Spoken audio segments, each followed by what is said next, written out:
Good morning, everyone. Welcome to the workshop of the Village of Ruidoso Council. If you would stand with me for just a moment, we'll have a minute of silence and then the pledge.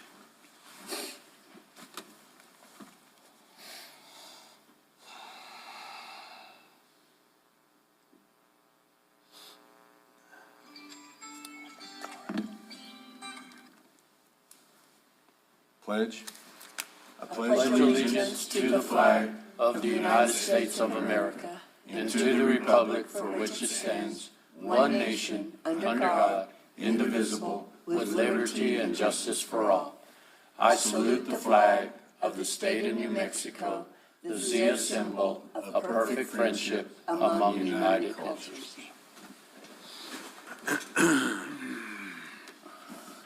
Good morning, everybody. Roll call, please, ma'am. Mayor Crawford. Here. Councilor Letterman. Here. Councilor Salas. Here. Councilor Corey. Here. Councilor Sanchez. Here. You have a quorum. Thank you. All right, first we need, do we need a motion for the approval of today's agenda? No. No, just need item number 1, discussion on adoption of resolution 2026-106, a resolution authorizing the Village of Ruidoso to submit an infrastructure capital improvement plan to the New Mexico Finance Authority for 2028-2032. Good morning. Good morning, Mayor and Council. Good morning. So this is essentially the Infrastructure Capital Improvement Plan, the ICIP. We submit it every year to the Department of Finance Authority. It's essentially a planning document that lets us outline all of the important projects and needed projects that we need for different improvements all throughout town, especially if things like the flooding, if there's things that we need to rebuild. That's what a lot of our top 10 projects are.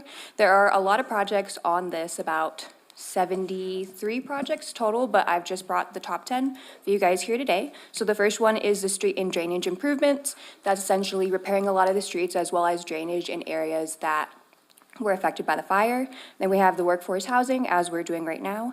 Then we have bridge replacements. That's going to be along the Rio Ruidoso, the FEMA projects that we have. Then we have the sewer line relocation, which is replacing, relocating the sewer line all the way from the reservation line all the way down to the wastewater treatment plant. Then we have water infrastructure improvements. That's different water lines that were identified all throughout town that need to be replaced, especially the 2-inch galvanized lines. Then we have the sewer line extensions. There's a lot of areas still throughout town that need sewer line in certain neighborhoods. Next is removal of trees and watershed improvements. That's just the fire mitigation that we do every year. Rio Ruidoso restoration and flood hazard mitigation. That's all the different flood hazard mitigation projects that we want to do along the river. Next is the aerial fire truck, and then the airport terminal rehabilitation. So, question, Ron, did we get any of the projects funded last year?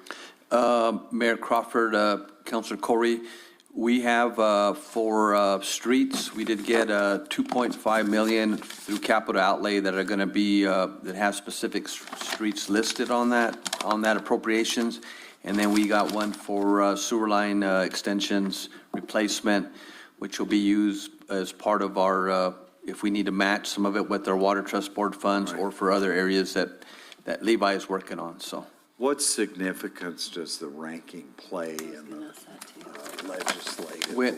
Mayor and Council, when we submit our capital outlay for every session, the top 5 is what they ask us to provide. So, in the rankings can be whatever the council wants to look at. So these are the top 10 that we put together. So, Mayor, it just seems to me, and I mean, absolutely, the sewer line relocation is it's vital, but we know that that's millions and millions of dollars. Why wouldn't we put the aerial fire truck up above so that we? But if we needed the top 5, we need that fire truck. Why wouldn't we put that in the top 5? That's what you're going to do? Yeah, that's what you. That's what we're here to do. I'm sorry. I thought this was the way. No. You're going to move number 9 to number 1. Oh, okay, That's what you're gonna do. okay.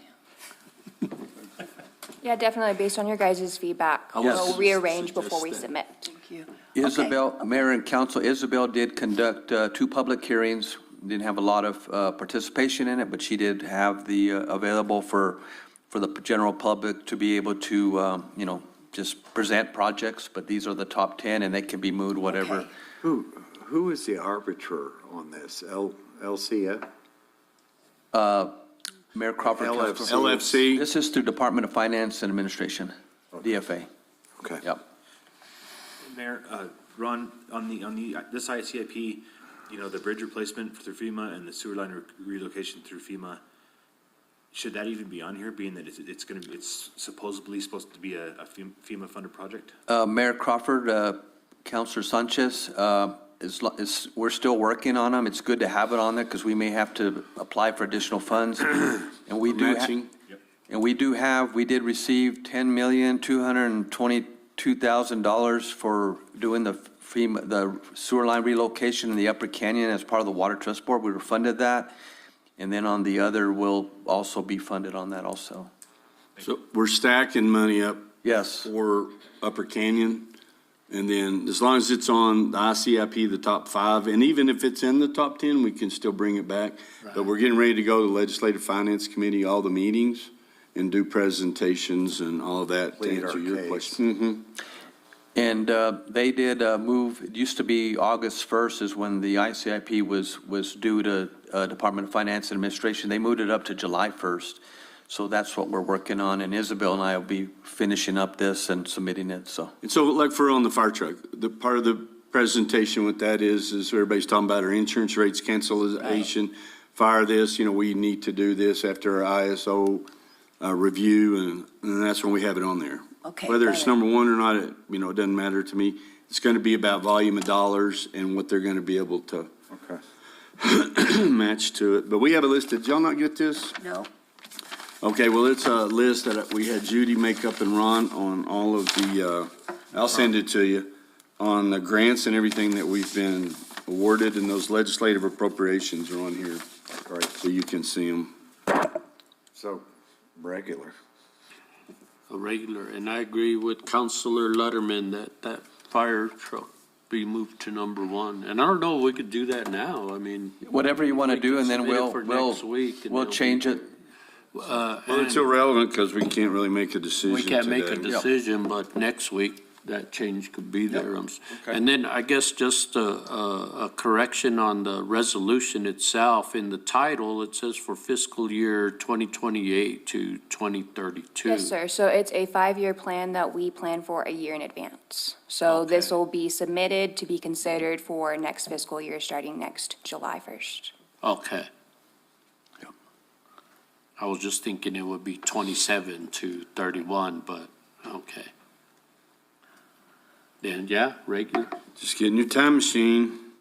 Play Yeah. along with all the nonsense. Number 2, discussion on bid submittal and indicating the Thank you, ability Isabel. of the municipality to dedicate significant time and resources to the planning and execution of the New Mexico Municipal League Annual Conference, September 2029. Good morning, Mayor, councilors. We have submitted for consideration to be for possible 2029 New Mexico Municipal Annual League Conference. I will be attending a meeting this Thursday morning at 9 o'clock in Santa Fe to present to them our concept.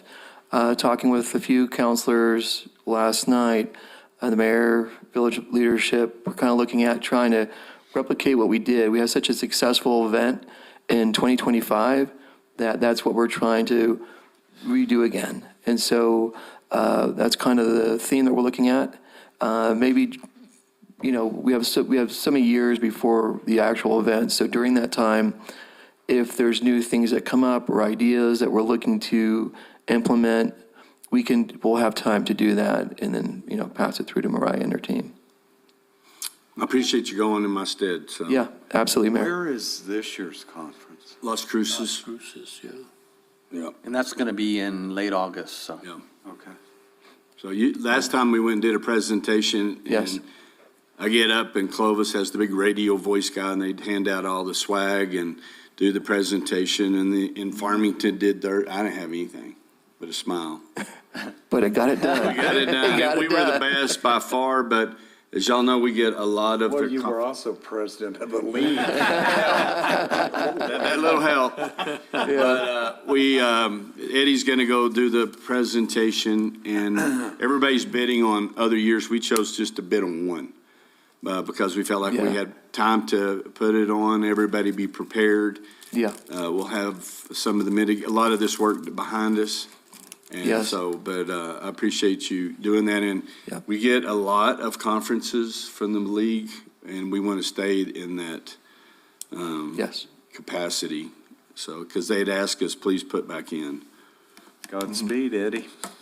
Thank you, Councilor Curry. So, Mayor, I saw that you put two different dates, September 11, 13, or September 19, 21. Do they choose that, or we suggested that? So- Yeah.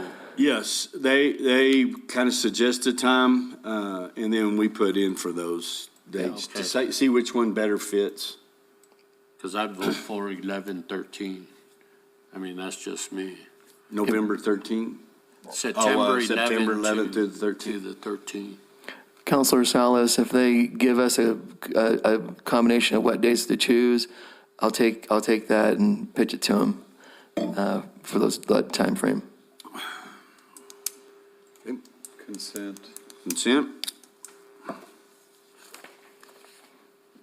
Is Brophy all right, or does he got the election flu with Mark, Mayor I mean with Crawford, Baird, huh? He texted me last night and he said he had a project that he was time Election sensitive. and He wasn't going to be able to make it. He's had it for a day already. So. Item number 3. Thank you. Discussion on participation in Federal Communications Commission FCC auction number 114 for 132 commercial FM construction permits. And I just had them put this one on there. We're leasing, as y'all remember. Right. And we pay about 24 grand a year. So the FCC has not put out any licenses in years, and they're getting ready to put one in Carrizozo that can be, we'd have our own tower, our own over. So there'd be more investment. But just to get the ball rolling, it doesn't happen until February. Yes, 27, yes. 27, so we've got time to either say yay or say nay, but it's a much stronger signal. And at this point, that's why we want to get on here, start having the discussion. I think we ought to really go to some advertising to generate revenue, because we have a lot of people that keep asking, and we've tried to keep that off just to get started until we felt like we had a good product. Now we have additional shows that are on. We're getting a lot of people that are listening regularly. So anyway, this gives us the ability to look into it. And Greg had called and said that they put out a notice last week, so. And I think, Mayor, there was, 2 or 3 in the county that were, I only saw the one. okay, I thought there was The another others one. were Okay. out of our count, unless I'm wrong. It was small towns I'd never heard And of. what was the investment to start with was how much, Mayor, again, was They it? said the license first started bidding at 10 grand, Right, but to get our own tower could be between 100 and 200,000. yeah. But you would have true FM and it would be a better signal and stronger, so is what we're looking at, I love 99.1. yeah. Okay, so you consent? Yes. Yeah, but let me ask, because they have the minimum bid opening on procurement wise, do we have to stick with that, or can we bid more?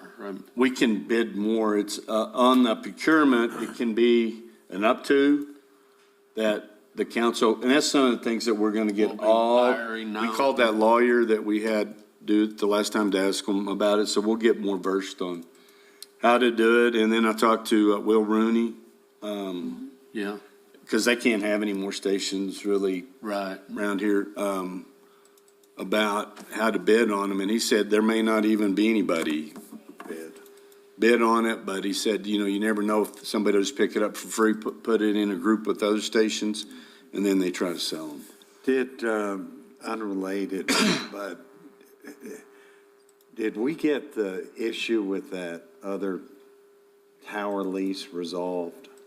The guy that kept emailing us? Oh, Mayor, Mayor Crawford, Councilor Corey, that was the Verizon tower there by Little D Tank Yeah.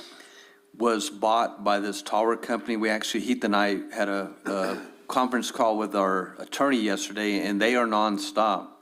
They bought the tower. What they're wanting to do is they need a 10-by-10 piece of property so they can set a generator. So we're negotiating that right now, and I told them, you don't need to be contacting the council, but they have like, poor Gina, they have like maybe 5 or 6 different representatives from that same company that keep calling. They're nonstop. I get calls all the time, and yes, we're working on that, and we're gonna charge them to have that additional amount. It's $2,000 a month now is what we get from that tower, and that's the same company that wanted us to do it, get a lump sum and then not. Yeah, ever pay another. And then lower the lease payment, and we said, no, we wouldn't do that. Then they want to rent more. Yeah, so. Anyway, it's funny how that works. Item number 4, discussion on adoption of Resolution 2026-0102, a resolution allowing the use of recreational vehicles as a temporary housing and providing for the repeal of Resolution 2024-29 approved by the governing body on the 29th day of July 2024. Mayor, do we have any idea how many people are actually taking advantage of this? Mayor and council, so we do require an application to put in for that. We are not currently tracking the total volume. I know since I've been here, I know there are 3. And are we making sure they're actually building, or? No, so this resolution just simply allows them to place an RV or travel trailer on their property, which currently is not in alliance with the ordinance. So we've gotten calls about the one off of Warrior. Yeah. What's happening there? Do you know, Ron? Mayor Crawford, Councilor Corey, I know that she's going through the building officials but we'll have to get Chris to provide us an update on that. But she hasn't actually started construction? I don't believe so. I think we She's just, done dirt work, and that's it. She's what? She's done some dirt work, and I know there were some issues with. and get in utilities is what she's doing. This is only for the people that were affected by the fires that we were doing temporary. No, you can't just move an RV on a lot. That's what, this is just for those that have been affected, I just lost it, affected by the fires and floods while they're in construction. So how will this impact her? It'll give her another year. And we, remember the gal that was here, oh, you weren't, you remember the lady that was here? That was here. She's buying the property, I forgot what she said, she's trying to get in construction, but she hasn't, I think she's just now saying she was getting into it, do y'all remember? Yeah, well, and. She had trouble securing a loan, yeah. That's the nature of construction in our village. And then this would expire a year from now. Correct, in Yeah, July. June 9th is when this expires, and so I guess we could just roll it to 27. Correct, so that it's actually the end of July is when this one currently July ends. 28th. Yes, sir. Yep, So it'll be July 28th, 27th. 29th. Yep. Mayor, Heath, are we having trouble with getting out and, okay, so the building inspectors, are they booked quite a bit? Yes. Because I'm getting a lot of complaints about, we'll get to you whenever we can. Yes. I get it, I understand. Yeah, so currently we just have 2. We have David and Jim, and they are both out in the field every day, all day. Okay, And sometimes Saturdays, and I get a report every week, it's on my desk back there, I just found it in my seat this morning, that gives me the ones where they're at, what station. A lot of them, to be honest, the people that are complaining, when I go back there, they're waiting on their builder to get them the information. And so I'll show you how to read it if you want. Then you can get with these guys, and he's got it set up on the door on folders where they're all at. okay. And so they're working every one of them, but the majority of them that I see, they're waiting on additional information from either the architect, the builder, and then when you get hold of the builder and the owner, then it gets usually squared away. I mean, they are working. And I had no doubt about it. Yeah. I was just wondering. So there, I will say that there is oftentimes a frequent disconnect between the owner, the builder, and the architect or engineer, Or all. yeah. Yeah, they're all pointing fingers at each other, and one of them says, oh. And our inspectors are just making sure that they are following building code, right? That is their sole responsibility. And I will assure you, they are working hard to make sure that things go smooth. If there's questions, we had one that called, that they weren't upset, they just weren't understanding what they needed to do, and supposedly the architect. So we got together over the weekend, and we were gonna have a meeting Monday morning at 7 a.m. on site. And then the property owner called us at the end and said, I can't make it this morning. Before, it was A dire It was dire emergency. need, we had to get there.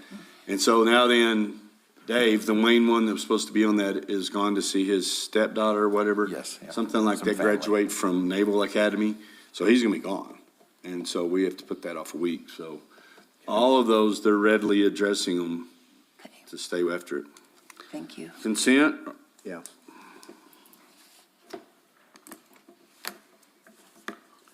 Item number 5, discussion on adoption of Resolution 2026-103, a resolution in relation to the $918,415.00 loan grant agreement dated January 19th, 2024 by and between the Village of Ruidoso and the New Mexico Finance Authority, entered into for the purpose of financing the costs of construction and rehabilitation of the Upper Canyon surface diversion well, gates, and electrical equipment upgrades, authorizing an amendment to the loan grant agreement to accept a second additional grant amount of, good boy, $2,500,000 from the lender grantor to finance the construction cost overruns of the project, resulting in a total grant amount of $4,484,413. I guess no sense ratifying actions heretofore taken, repealing all action inconsistent with this resolution, and authorizing the taking of other actions in connection with the execution and delivery of the amendment of the loan grant agreement. Mayor and council, I'll begin by, this is on the Upper Canyon Surface Diversion. We had applied through this year's Water Trust Board, and working with the program director of the Water Trust Board, we were able to, instead of getting a new funding amount from this year's allocation, she went back a couple years, they had some additional funds for $2.5 million. She asked, how much do we need? I said, about $2.5 million.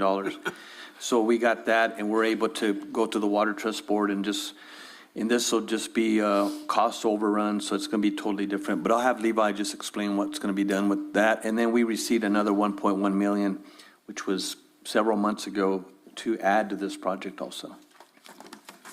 Mayor, council, so yes, this is in engineering right now with Sauter Miller. They're working on it. I've been meeting with them about every week or every other week. And they are looking at possibilities to do something temporary right now, going through the design process to try to find something that's gonna work and not, get damaged by the flooding. But as Ron said, this will be an additional $2.5 million, and just trying to make sure that the large debris goes over the structure, and they have a couple different ideas, but it's pretty early in design right now, so. Okay?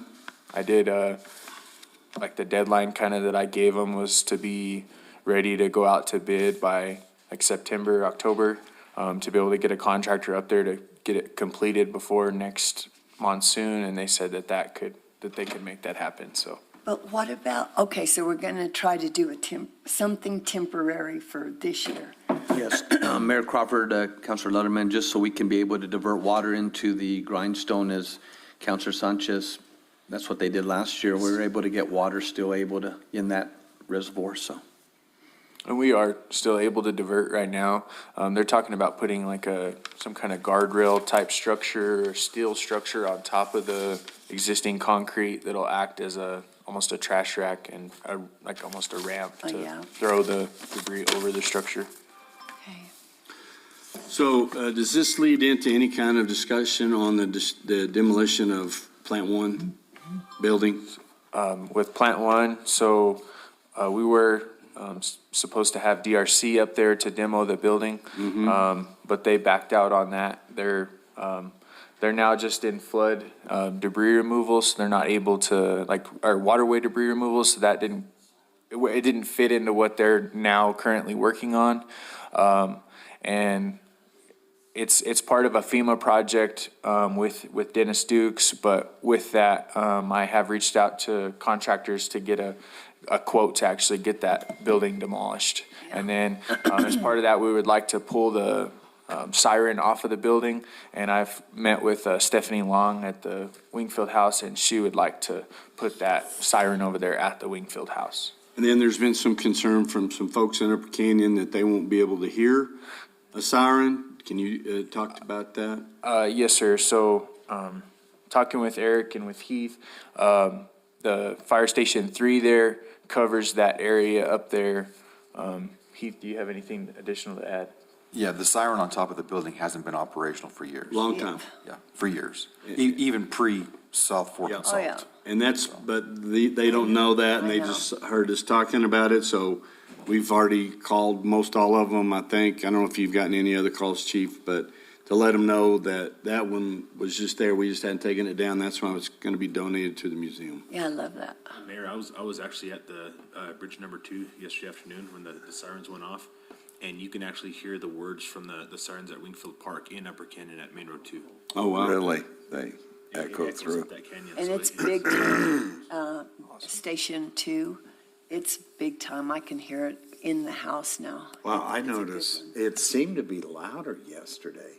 We had the doors shut and I could hear it. Maybe because of the There, wind. yeah, there was wasn't much blowing. wind yesterday, so sound's gonna travel better. Okay. Yeah. Good job. What do you guys want this one? Consent. Consent?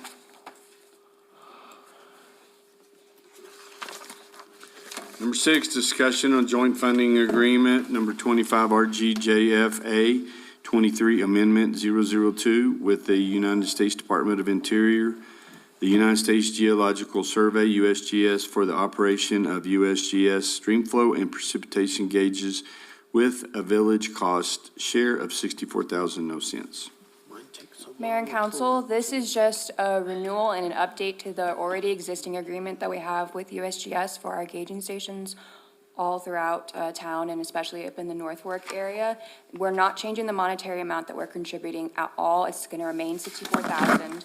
The contract will end at September and then we'll renegotiate a new contract. But this is just an update on USGS's end. They want to contribute up to $50,000 now from a previous amount of, I think, $38,000. So that's what this update is just signing, yes, we agree that they can contribute up to $50,000.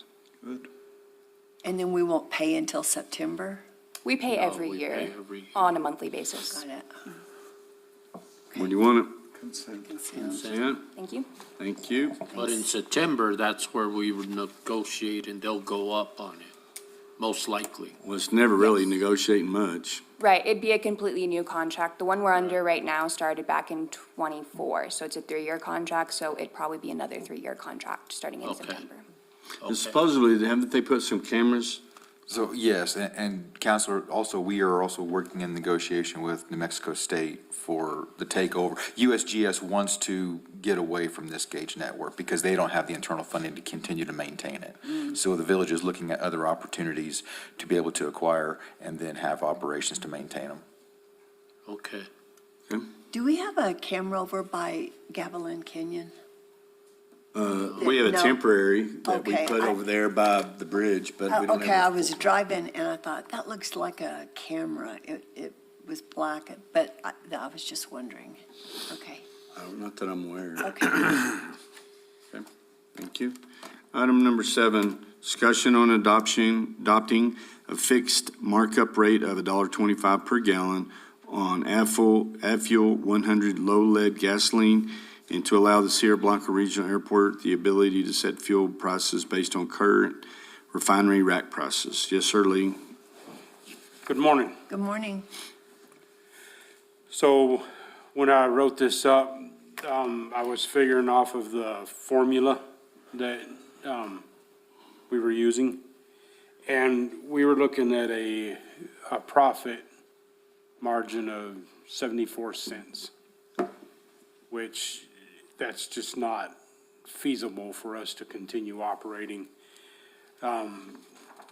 Right now, going off the average this morning of all the airports in the area, the average price is $6.92 a gallon. So we've got one particular airport that is in the Permian Basin, so their prices are extremely low. And going off of the formula that we're using, that drops our profit margin way down by going off of theirs.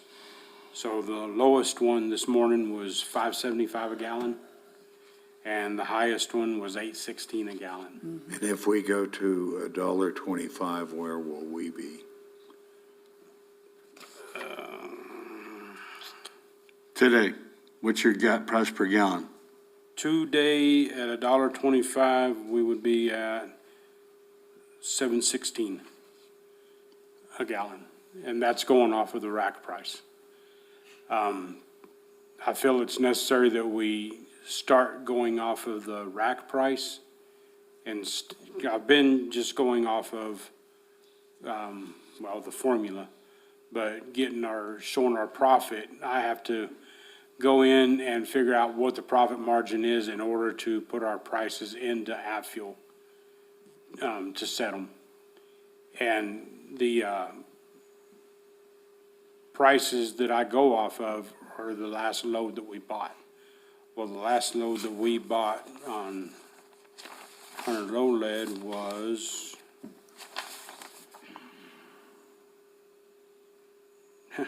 in November. So we generally buy about 4 loads a year of 100 low lead. So going off of that price, our current price today would be at $7.16 a gallon. So, Mayor Lee, years ago, we had a problem with the pilots going to like Alamogordo to buy their fuel, or Carrizozo.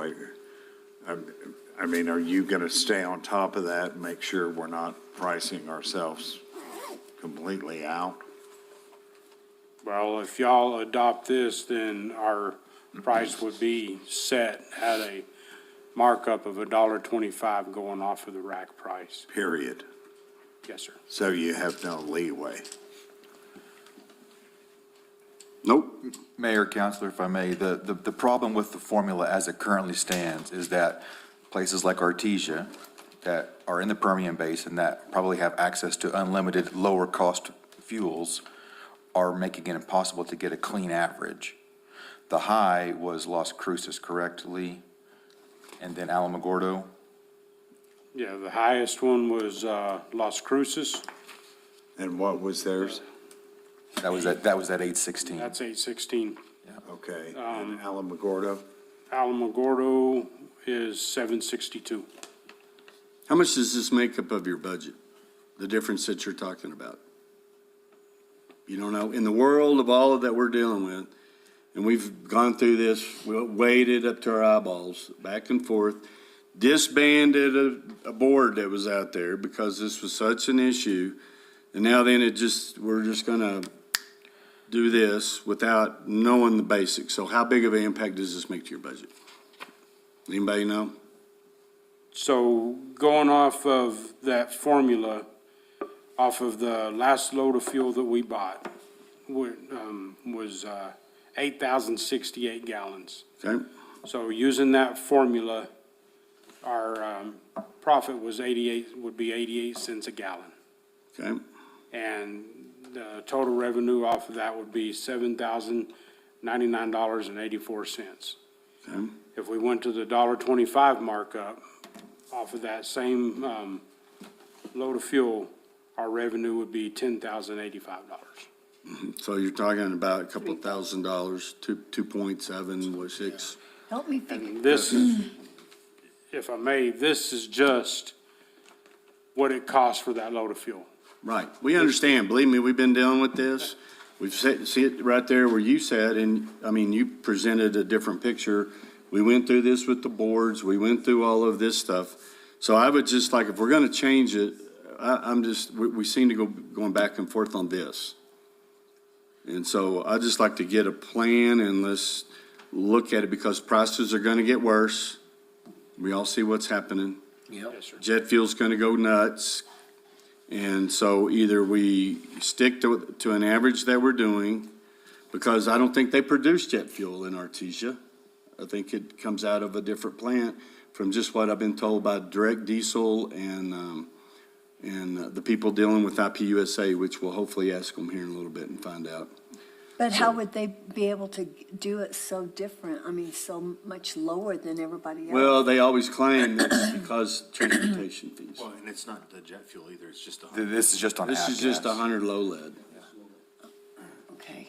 Well, So- it's just, it's, What is the, so $1.25 per, that's what we're, proposing, the rack prices, what is gas today? When you see the price of fuel and you look at Brent crude and you look at this and you have refined fuels, then he's gonna say the rack price is $4 a gallon, so add $1.25. okay. And right now, what we're doing is we're taking an average from around here because we had so many of our people coming in here and sitting in meetings that were complaining about they can fly to Capitan, or what's the airport? Carrizozo. They can fly down the road and fill it up and then come back, and we weren't selling any fuel. So this comes back to, do we, you know, being our own jobber? And FOB, FBO, I mean. And Lee, I applaud your proactive stance on this, but if it's a couple of thousand, is it really worth all this grief that it's? Because you're gonna get it, I'm sure. And I always thought the airport was kind of like the convention center. It operates at a loss, but it's bringing people in, and we have to look at the bigger picture. Well, that's kind of where the stance that we took. And then now with Contour coming in and, you know, bringing in the airlines, I don't know if this is something we want to do. Because if we're really talking about making it a profit margin, we need to wipe that slate clean out there and start all over. And we've talked about how did we start charging for every little service. And you are going to have, they're not going to be like the Real Estate Association or what was the group that was over here, the Moon Mountain Militia? But they will be here, I promise you. And it's not that we don't have to go through that, it's just that the difference in the profitability for that, are we gonna see it? Or are you gonna see a decline in fuel sales and you won't realize, that's gonna take a longer time to realize that 10 grand. That's the point we got into because we had fuel that was sitting there so a long time. And you're correct, Counselor, but back then on your first round here, the airport used to get a percentage off the gross receipt tax, and that went away. Yeah, that went A into, manager and a director, because I fought to keep that 0.25% Yeah. for like this in Okay, operations. thank you for the but- clarification. well, it now goes into general fund and then we subsidize the airport. regular. Because you can put it on regular and just have a thorough presentation on what the differences are and the profit. And, because I think what happens is we'll go back to slower fuel sales.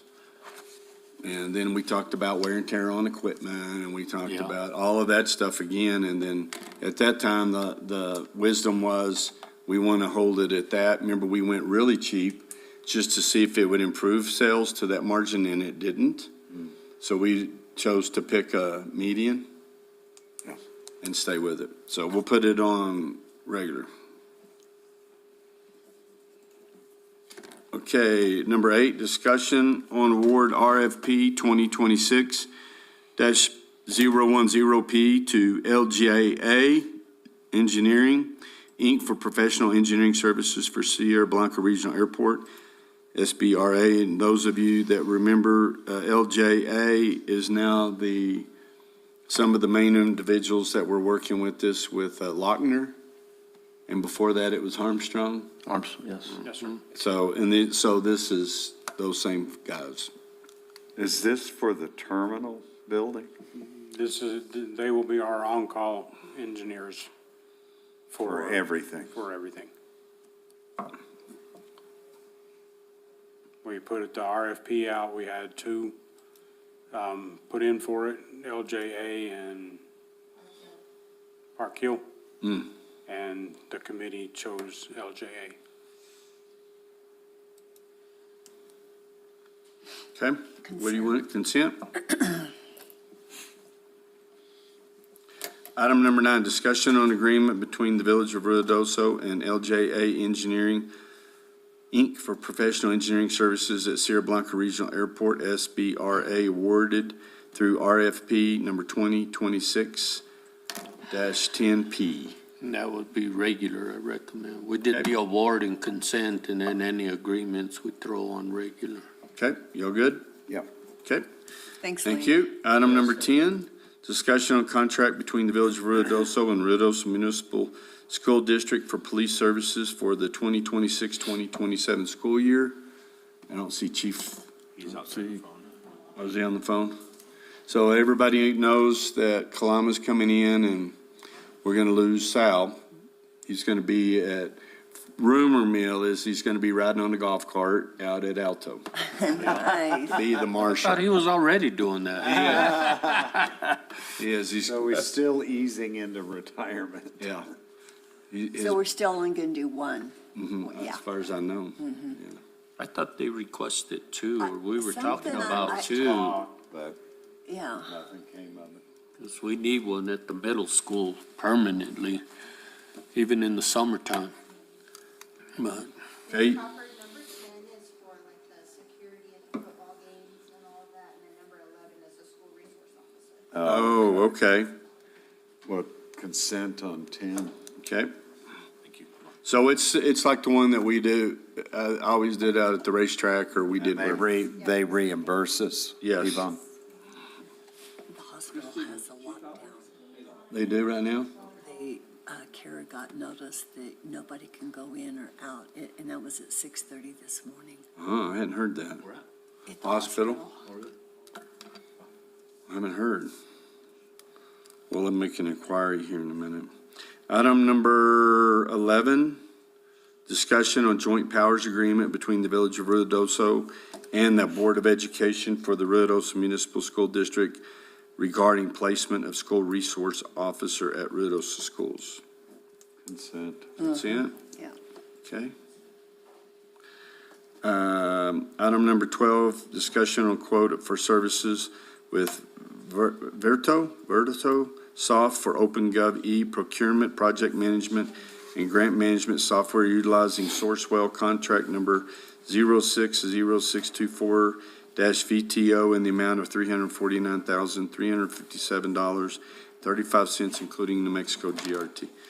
This is the one to keep track of all your projects. All of our, this will take us to e-procurement. This is also going to be the modules for grants management and then project management. So it's going to follow from procurement all the way through, and we will have access to over 60,000 procurements. We do have Grace Thayer and Shay Galliser with OpenGov with us today to go over this presentation for y'all. Okay, thank you. Good morning, Mayor and Council. Good morning. Just to introduce ourselves here, my name is Grace. I am our Procurement and Asset Management Specialist here at OpenGov. I'm with my colleague Shay, who specializes in the grants management portion. Today, we really wanted to introduce you guys to the project and the team we've been working with. First and foremost, thank you all so much, Christy, Judy, Madison, Bianca. It's been a pleasure working with you all. If you would not mind skipping to the next slide here. So to introduce you into OpenGov and the conversations we've been having, I would love to skip to the next slide. This is our public service platform. So OpenGov, we are a mission-driven company. We only work with local and state governments, and we have a multitude of partners in New Mexico alone, which are found on the next slide. But I highlighted here the solutions that we have been having conversations around partnering with you guys on. So if we could move to the next slide, that would be amazing. So we have over 20 partners in the state of New Mexico alone. A lot of these I have worked really closely with. And quite a few I know that the team has done their due diligence and reached out to as well. But on the slide here specifically are all our partners, whether it's procurement, grants, or the capital project and budgeting software that you guys have been having conversations with us on. So if we could move to the next slide. To give you a rundown of where our conversations have been had, Shay and I have put together this presentation to introduce where the current state of the procurement process is, the grants process, and the capital process, and where we align and how we can help automate that as well as streamline and add some compliance for you guys. And then to tie it all together, discuss how it really aligns with the state of the state of the village. So if we could jump into the next slide. The next one would be amazing. Thank you. So for the procurement side, I actually originally started having conversations with Christy a few months ago, and we really wanted to find a way to speed up the entire life cycle of the procurement process. So one really big portion that we discussed was just how long it was taking for us to get out to bid at the village, especially with the uptake of projects going on with all of your guys' rebuilding efforts and the capital projects going on. And then adding those compliance guardrails, especially with so many grant-funded projects coming in. So a lot of the conversation was around how do we get you guys more vendors? How do we get you guys more responses? How do we get you more ROI? And how do we add those compliance safety rails and add that collaboration throughout the procurement process across your guys' entire staff? So I highlighted some of the really big issues that we had been talking about in this presentation. And then if we can move to the next slide. This is really where OpenGov comes in. So we operate as an entire lifecycle procurement automation.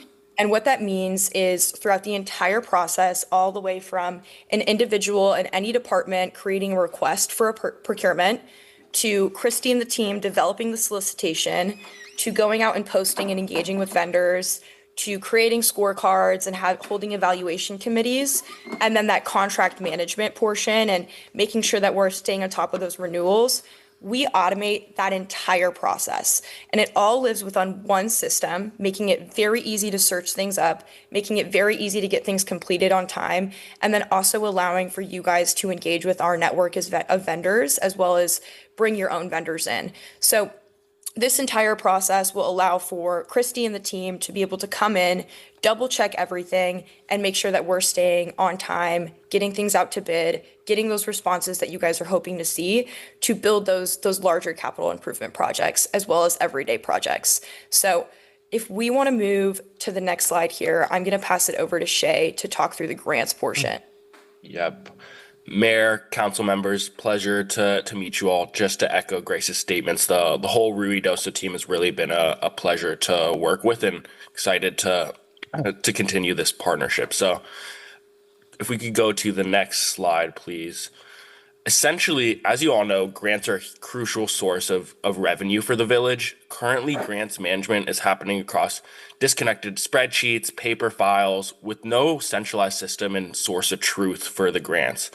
Frankly, this can lead to risk with this grant funding. When grants lack centralized tracking, deadlines can get missed, compliance documentation can fall behind, and reimbursements can get delayed or even denied.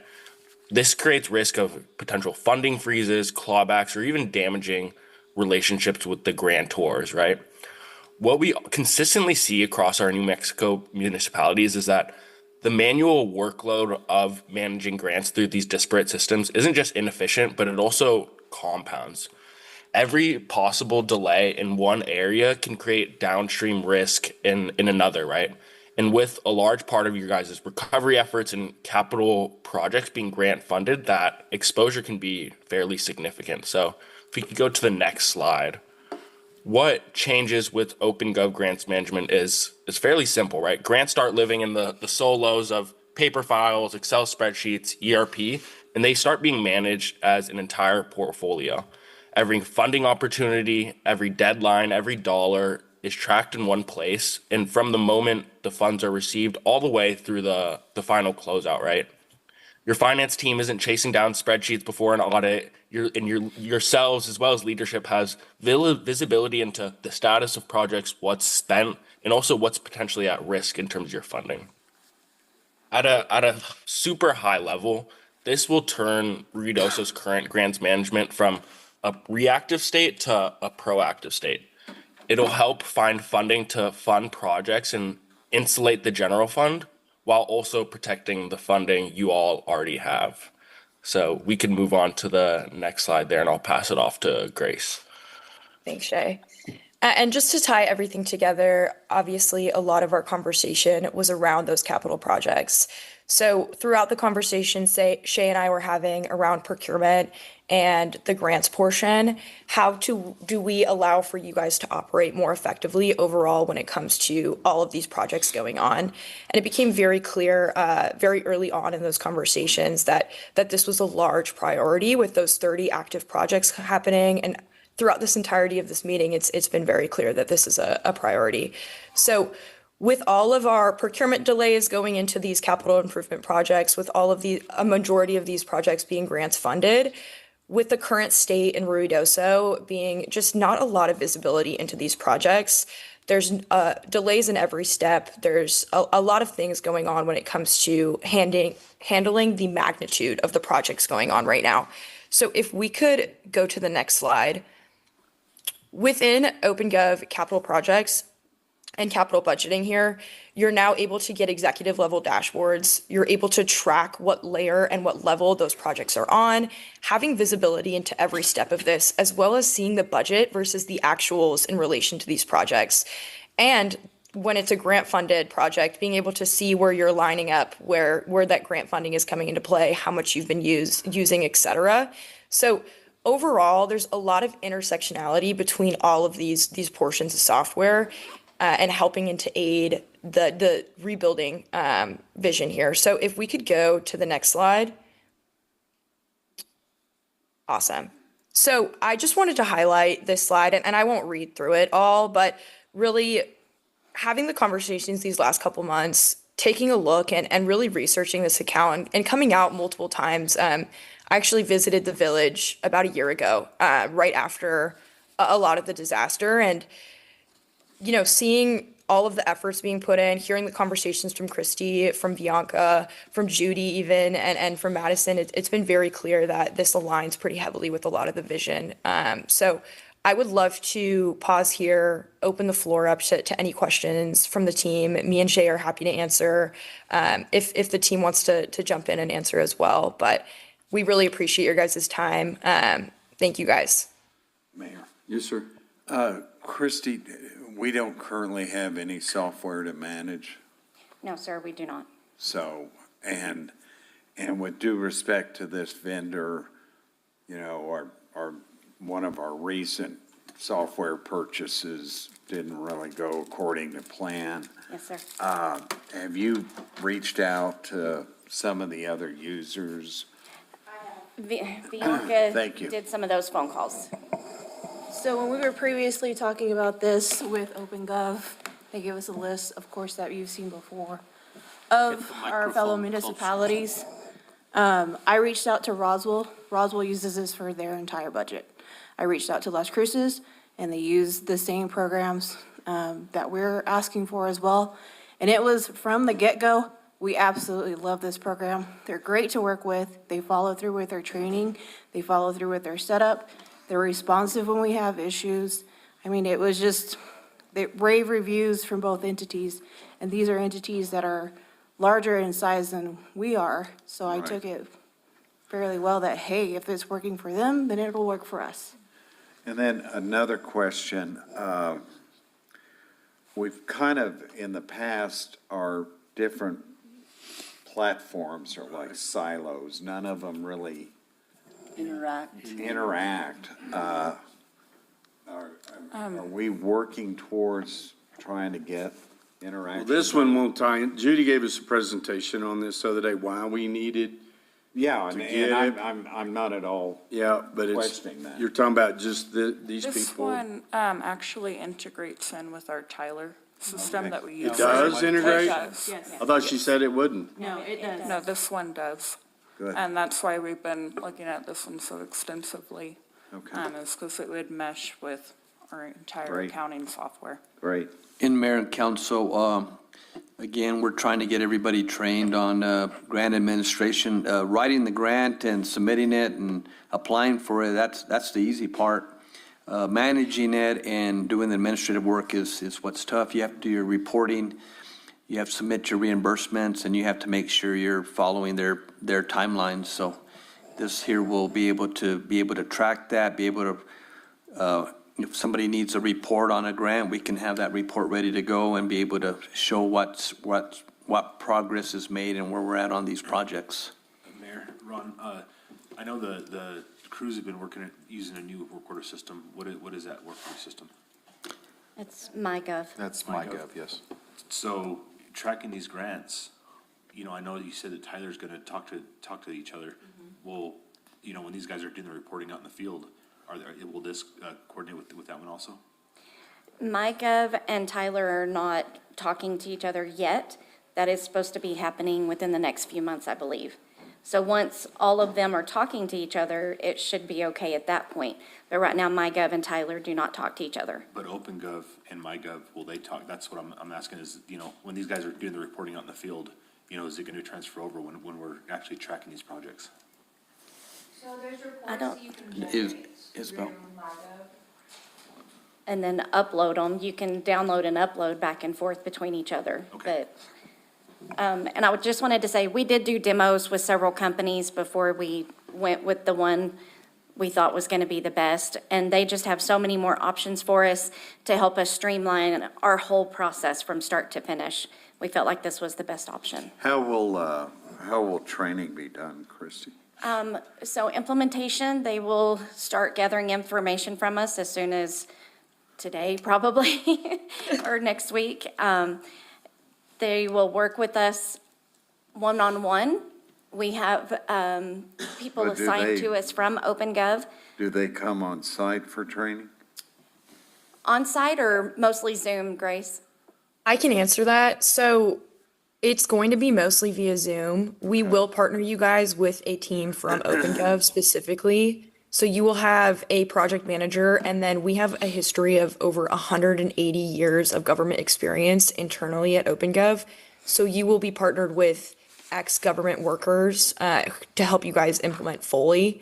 And then once implementation is complete, you will be partnered with a customer success manager. So you will have an internal point of contact at OpenGov for any of your needs whatsoever after implementation and training is completed. But that training on the procurement front should take around 3 to 4 months. We will be uploading and doing all of the back end configuration, working with the team. The only thing the team is actually responsible for is communicating with us and joining for training. And then on the grants front and as well as the capital projects, I believe it's about an additional month or two past that of training. Mayor and Councilor Sanchez, to answer the question about the work order system, so Tyler owns MyGov, but they haven't begun the implementation process to be able to connect everything together. Ideally, based on our conversations with them, everything should connect really well, but at the moment, what we're using is we're just doing reports that can be generated from all of our different work orders, and the information from there, it's Excel sheets, it's PDF, whichever format we want to do, can be put into the different reports that we need to for grants. Okay, yeah, I just wanted to make sure that, we could actually do the report and upload it into this OpenGov, in order to track these grants and stuff.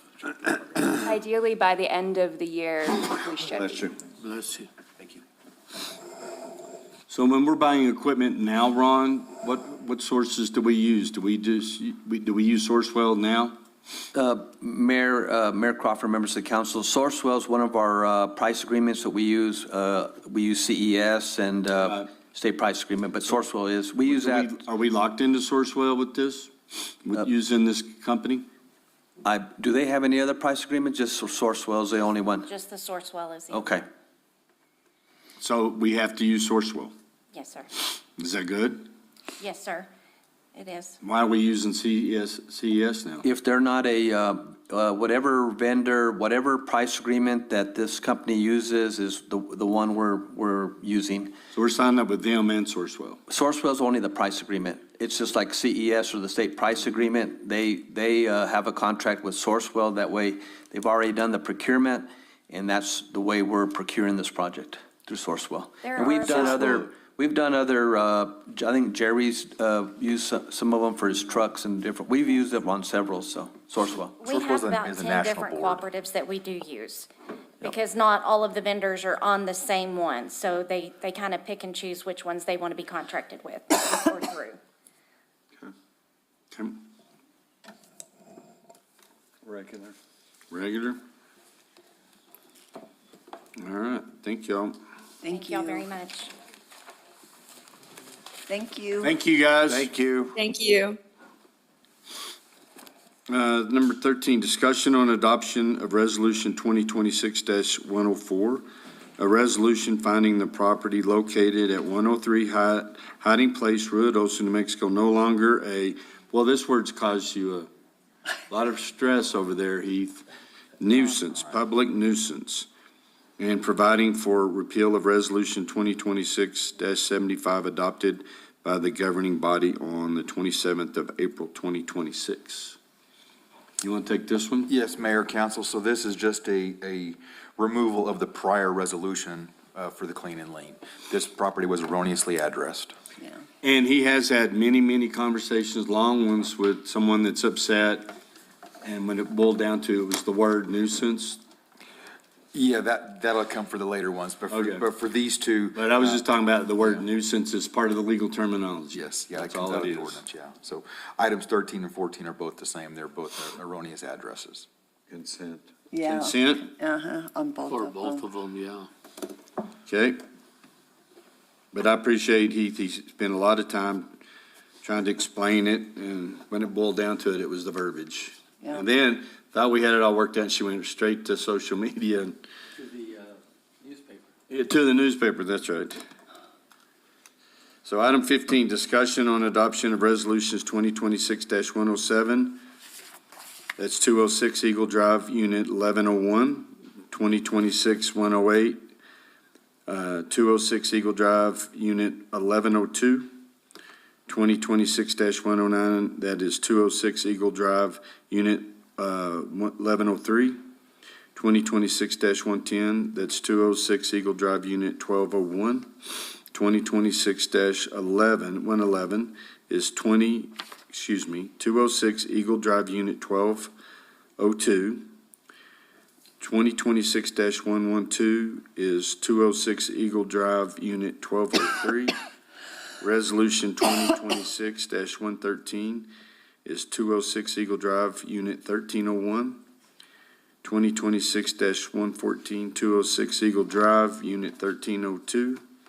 2026-115 is 206 Eagle Drive, Unit 1303. And 2026-116 is 206 Eagle Drive, Unit 2201. Resolution finding the properties a public nuisance. Yes, sir. Are these all in the same building? Yes, Mayor, Council, this is the River Resort condos on Eagle Drive. And this is the building facing the river? Correct. So this resolution identifies all three buildings, though, because all three buildings did have some flooding impacts. But the first item 15 here is, yes, the first building. Okay, who is managing that? James Russ. James Russ. And does he know about all this? Yes, yes, and I've already spoken with the HOA president. She is aware. All of these units on items 15, 16, 17, and 18 have already entered into the EWP process, but we are still following through on our clean and lean process. So Heath, what do you envision the ultimate outcome? Are they gonna have to demolish the building? The ultimate outcome, yes, would be that EWP process would give them a good offer, which they would accept, and then demolish the building. All three, or Yes. just the first one? No, all three. Wow. And they've received $12 million in insurance proceeds? Correct. So that would be Well, deducted. that property has been cursed from day one. It's too bad. Okay, regular? Yes. Yeah.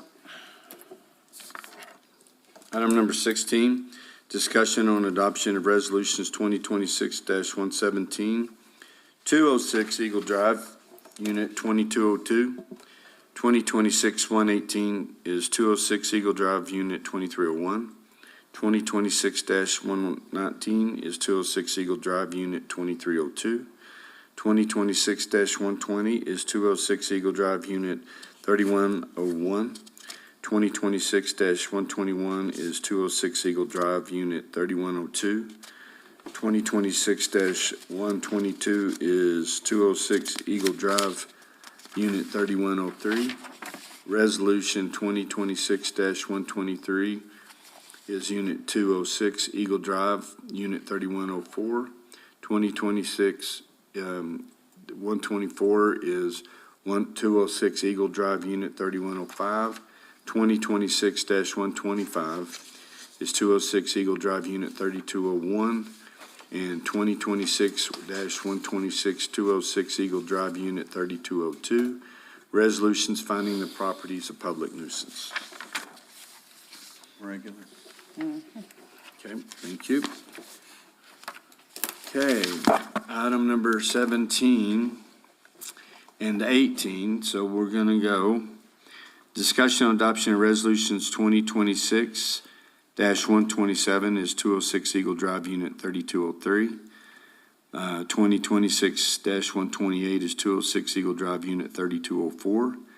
2026-129 is 206 Eagle Drive, Unit 3205. 2026-130 is 206 Eagle Drive, Unit 3301. 2026-131 is 206 Eagle Drive, Unit 3302. 2026-132 is 206 Eagle Drive, Unit 3303.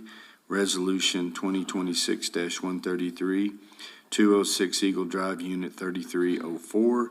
2026-134 is 206 Eagle Drive, Unit 3305. 2026-135 is 206 Eagle Drive, Unit 4101. And 2026-136 is 206 Eagle Drive, Unit 4102. Resolutions finding the properties a public nuisance. Regular? Item number 18 is discussion on adoption of resolutions 2026-137, 206 Eagle Drive, Unit 4103. 2026-138 is 206 Eagle Drive, Unit 4201. 2026-139 is 206 Eagle Drive, Unit 4202. 2026-140 is 206 Eagle Drive, 4203. 2026-141 is 206 Eagle Drive, Unit 4301. 4026-142 is 206 Eagle Drive, Unit 4302. Resolution 4026-143 is 206 Eagle Drive, Unit 4303. Resolutions finding the properties a public nuisance. Regular. Okay. And we'll go on to consent regular items, which will be May 12th, 2026, regular meeting, May 28th, special meeting, June 2nd, workshop meeting. We'll have public input, mail reports and presentations. Mayor Crawford? Mm-hmm. I got an email just a bit ago saying that we're gonna have retirement plaques for Jamie Urban and Sal Beltran. Okay. So I will add that today. Okay.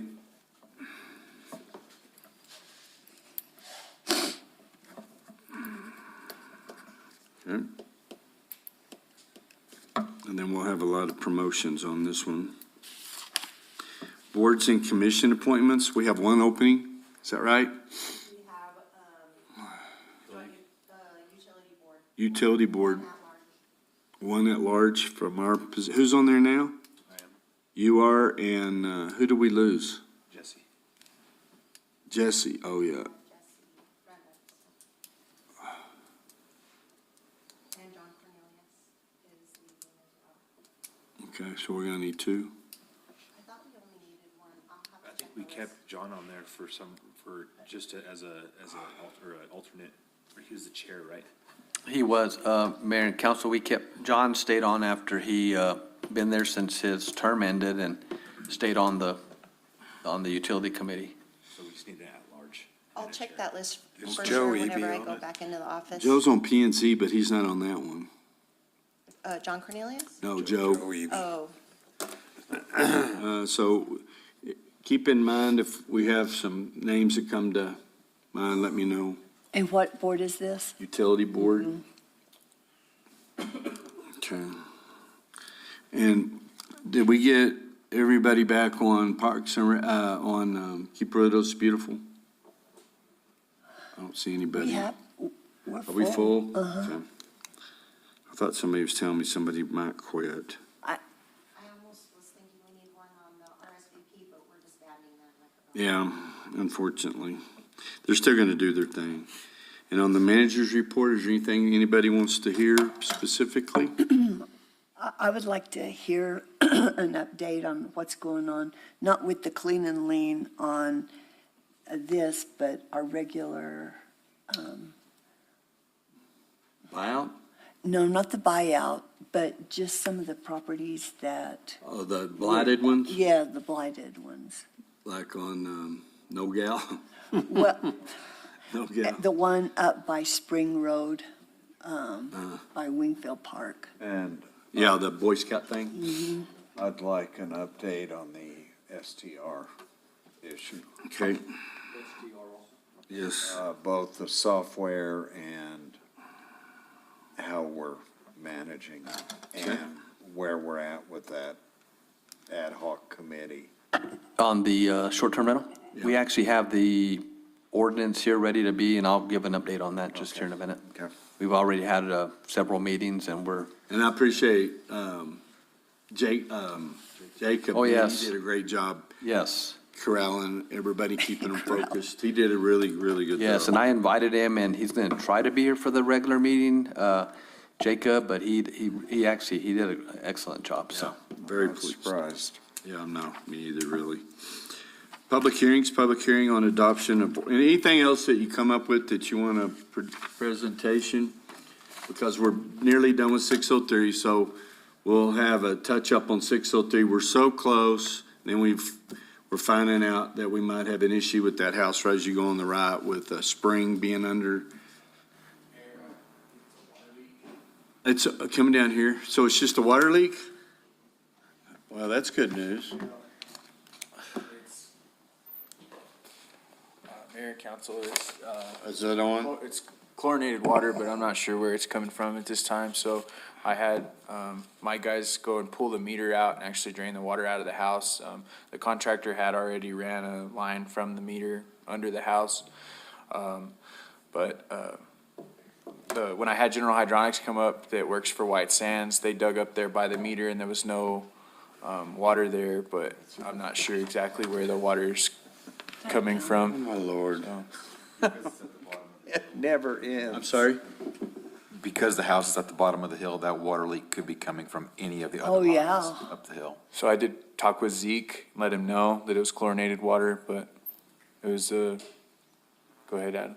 So the cabins back there are occupied, correct? Yeah. Just mine. Just yours? The other one's empty.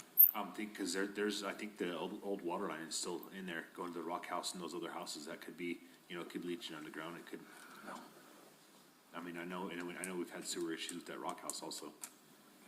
Each house is metered, Yes, no, they- Yes, sir. so are you able to determine water usage? Well, it could be on the main. I know it's not on any of the. But I meters mean, those past. houses, they're not showing the meters, No. not showing water usage. No, sir. So it could be the The main main, line. or the old main. Do you know where that old line goes in there, Adam, or, okay. We need to look at that, isolate, because we've had them shut off and we still had water filling up, so it's got to be on the main. Or, like you said, that's a far piece, but you never know with this mountain to come from the Rock House or from one of those others. it could be coming all the way from Port Drive, for all we know. Oh, yeah. Yeah, it was a .25 free 0.25, on the free chlorine. Free, so it's pretty hot. so it's close. It's pretty chlorinated, yeah, yes, sir. And you put a packet in, it turns pink right away.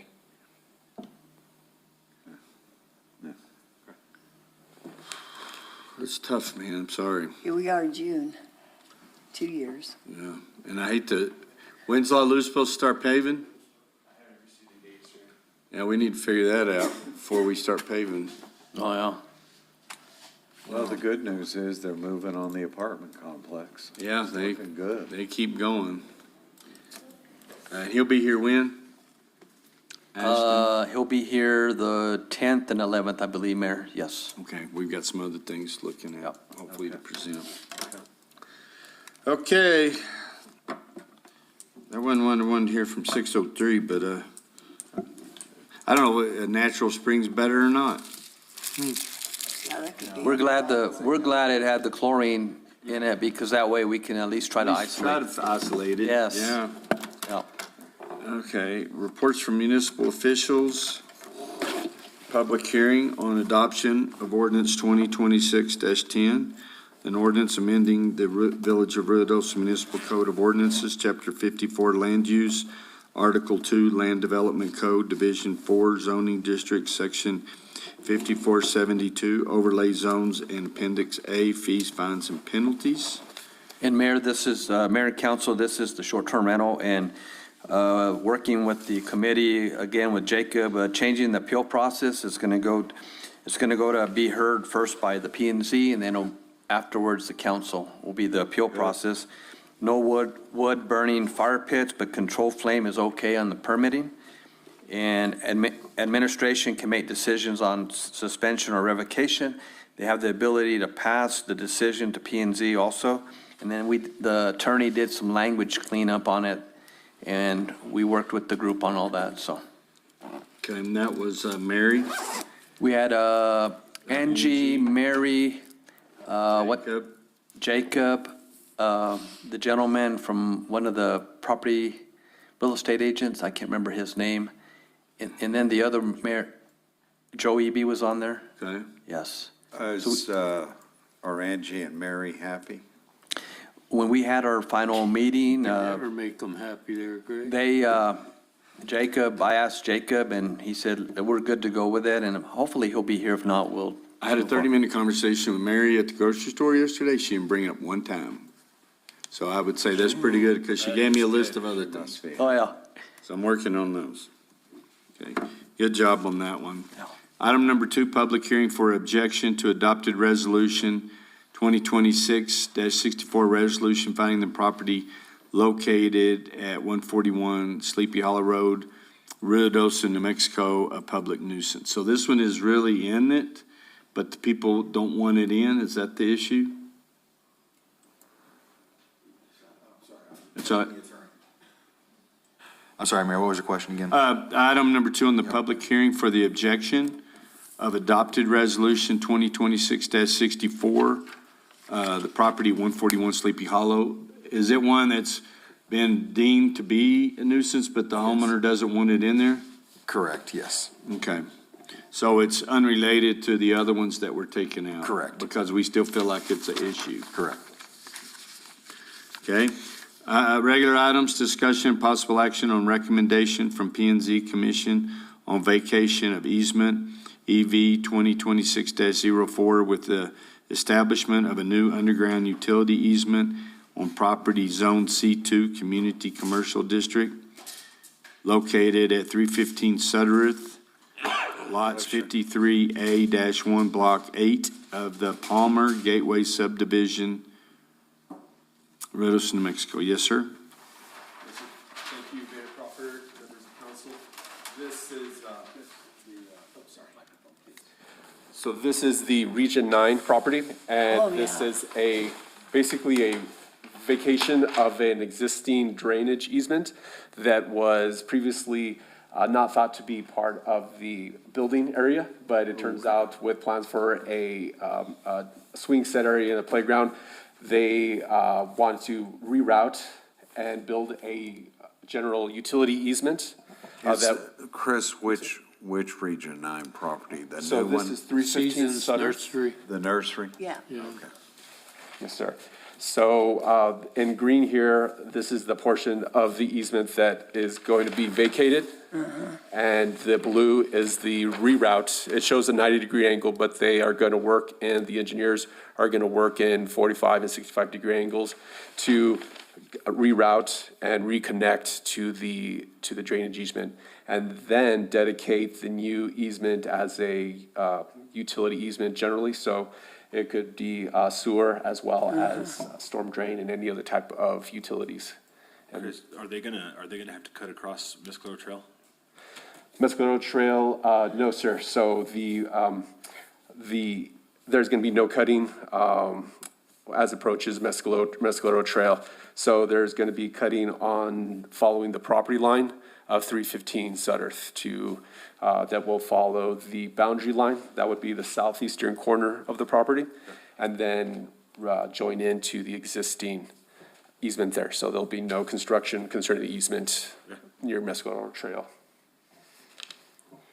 A easement is being drawn up right now by the engineering company and will be present at the council meeting as well. And that's the back end of that property. Yes, ma'am, Yeah, Counselor. yeah.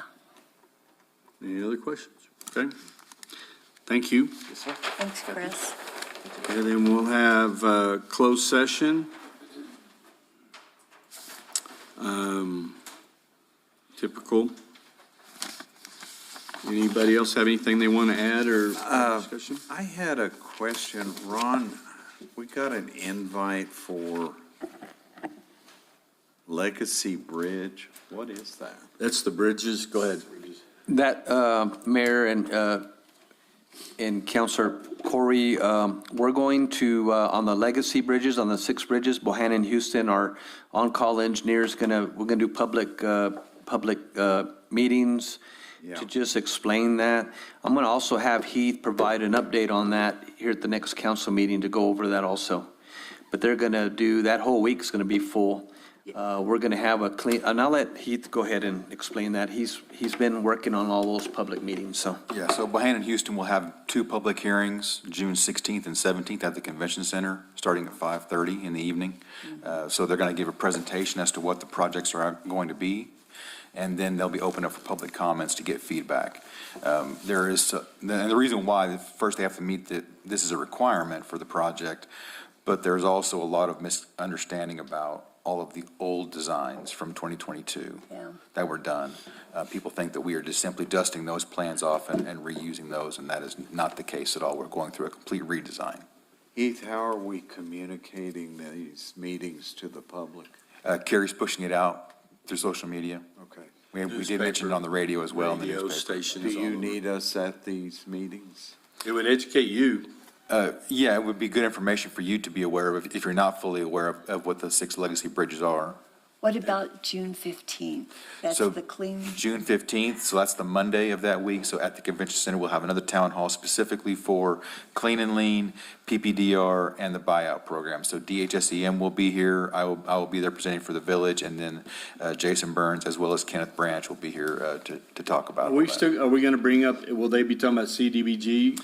Yes. Okay, that's the Yes. big one on the housing too. And so they're all going to be here to help do this. And then that's right before the Legislative Finance Committee meeting. Correct. Yes. And then we'll push through that and the tattoo convention, James and Logan have been gracious enough to let the state and county and everybody stay a little bit late, and because then they have their big convention that Yeah. next weekend.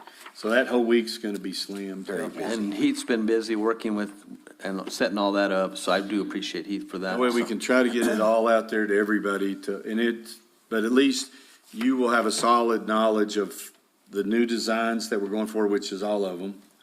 Correct. And at first, we were told we were never getting a clear span or contact. right? And we are. But there's just a lot of comments that I get is, that bridges will make you think they're gonna fit. Yeah. And so that's where we're at. Okay. So great job. He spent a lot of time working on Oh, that. yes, absolutely. Okay. And you've got an economic development director hired? Yes, accepted, yes. So he starts the 15th, and he's gonna try to be in early. And so our cleaning company's gonna get over and pick up a bunch of cat poop that Alex left in the, man alive. I think Levi did ask me for hazard pay. Got any Tyvek, a respirator? You need He said he's allergic to cats. Poor guy. Here's left cat litter box and everything, and that boy. That was his thank you. Yeah, but our management company should have been looking. And they kept his deposit, so they should go over and get it done. So, and that RFP comes out, next month? Christie, RFP for the managing? Are they doing a good job? Advertises next Thursday. I'm sorry? Advertises next Thursday, the 11th. Okay, That contract is up July 31st. okay, Is that so, on the rentals? Okay. managing, Do we have respondents, Christie? not yet, it's This just, advertises next week. So Oh, okay, yeah, she's just getting ready to go out, so. okay. there are a lot of people already calling and emailing. With interest. God, it's escaped my mind now. You're still in Bulgaria.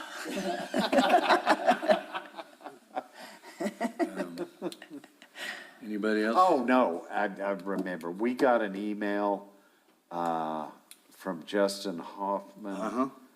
Is that on the agenda, or what's the status on that? Mayor and council, I submitted all the documentation over to our attorney, and they're the ones that, they drafted the letter that Chief Hall sent to him stating that he had to follow the code. He went to P and Z. We met with our attorneys again, and they said that he cannot appeal it to the P and Z. And he talked about bringing it to the village, and I'll get you a copy of the letter. And we can't hear that either. That's a fire code. He's got to go to the, what is it, international, what is that? IFC? To be able to appeal it to them, so, So it's not our rule? No. no. But he did mention that he had some alternative type systems. Yes. And so I know it was relayed to him that anything the IFC will accept, we're good with.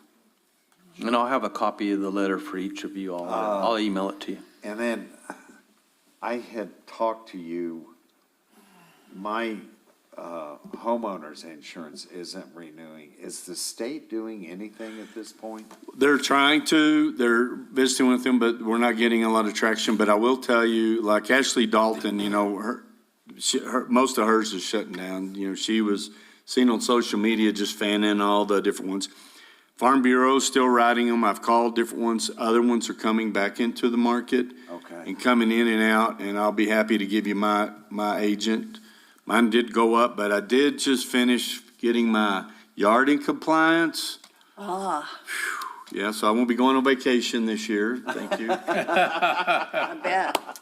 But, so I don't need to call them, but there's some that are coming back in. The company, American Modern, Yes, that's there's a fine. company coming in that's tickling to replace them, and I got that through a Farm Bureau rep, and that he has written some additional insurance. Yeah, text me who you're using. I will.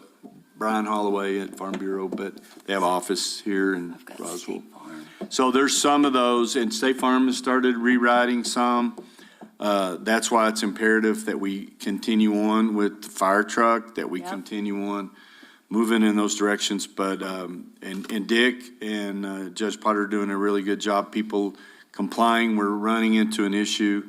And I'm just going to put this in your brain, but we have folks, and it's expensive, and I've just gone through it. And I understand not everybody can cut down all these trees and haul them up there where you get the money. We have several of our employees that I've talked to, other people in the community. So it might be an adaptation to a clean and lean, and where do you get the money? So congratulations to the village. You know, we settled on a suit to our advantage. So we have some funds there, but, you know, we're trying to watch that to keep our matching funds healthy, because the FEMA still owes us over $8 million that we haven't got. We're pushing on that. So, you know, we're gonna have to figure out a way to help them, help us, help everybody. Sure. And then, and maybe put them on a payment plan and some things like that. So we'll be working with legal to figure that aspect out too. Good. And so I think that's it. And then next week, we're doing interviews for financial director. On Monday? Yes. Are we doing it the very same way okay. Were you happy with that format, Ron? Yes, Mayor and Council, Councilor Corey, we felt it went well. It just, the difference between a Zoom interview and in person is totally different, because we had somebody here the week before last, and our Mayor Pro Tem was involved in that one also, and Darren was for a few minutes, and it brings out you understand the person once they're here. Oh, yeah. And they're wanting to do modify work schedules and things like that, so. Or not even just work schedule. Yeah, exactly. I want to be on my laptop. But I was very impressed with the candidates that we had. Yes. Very, they were both very good. There was a difference, obviously. And so I feel good about the choice that was made and the acceptance. I really, that individual is really excited, wants to get here really quick. Usually it's like, now I need to talk to you. I've already got vacations planned. I've already got, and I'll see you in 2 months. And so this individual wants to be here the 15th. So, Well, that's a good deal. yeah. So anything else? Counselor Sanchez, your email, you have two different emails here. Yours has the, It's A, Sanchez. just A?